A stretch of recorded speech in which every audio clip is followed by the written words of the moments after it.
আপু যে খাবারগুলো নিয়ে এসেছে তাতে 2 দিন রান্না না করলেও চলতো, কিন্তু ওই তো আপু যেহেতু নিজের হাতে রান্না করে নিয়ে এসেছে, তাই আমি চাই এখন আপু ওগুলো বাদ দিয়ে আমার রান্নাগুলোই খাক। এই জন্যই আমি রান্না করতেছি। আর আপু যেগুলো নিয়ে আসছে সেগুলোর মধ্যে 2টা তরকারি আজকে বের করলাম, সাথে আমিও কিছু রান্না করলাম।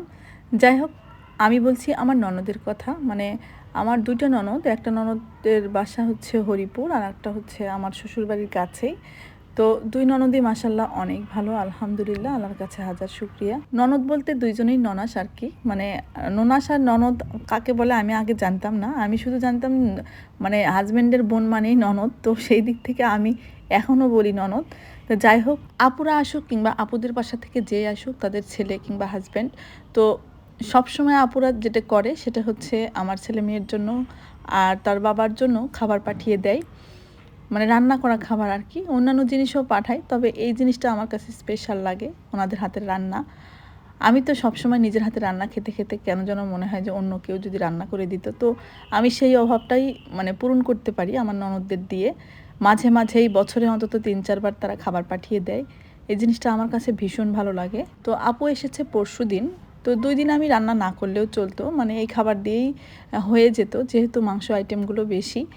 আমার যেরকম মনে হয় যদি মাঝে মাঝে অন্যের হাতে রান্না খেতে পারতাম, তো আমার কেন যেন মনে হয় আপুরও তাই মনে হয়। তাই আপুকে বললাম, আপু আপনার রান্না করা খাবার বাদ দিয়ে আমি যেগুলো রান্না করি ওগুলো আপনি খান, আর আপনার রান্না করাগুলো আমরা খাই। তো এই জন্য আপুর জন্য একটু বামি মাছ ভুনা করলাম আর রুই মাছ দিয়ে পটল রান্না করলাম।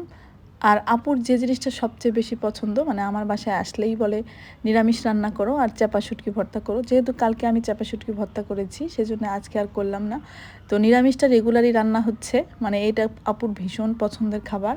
আর রান্না করেছিলাম, মানে আপুই বলল, মানে লেজের সাথে লাগানো যে পিসগুলো, ছোট ছোট পিসগুলো, ওই ছোট ছোট পিসগুলো দিয়ে কচুর মুখি আর বেগুন দিয়ে চচ্চড়ি করতে বললো, আমি সেটাই করলাম। এই চচ্চড়িটা আমাদের মানে বাসাতেও সবাই পছন্দ করে, ছোট মাছ দিয়ে কিংবা এই যে ইলিশ মাছের লেজগুলো দিয়ে এভাবে চচ্চড়ি করাটা।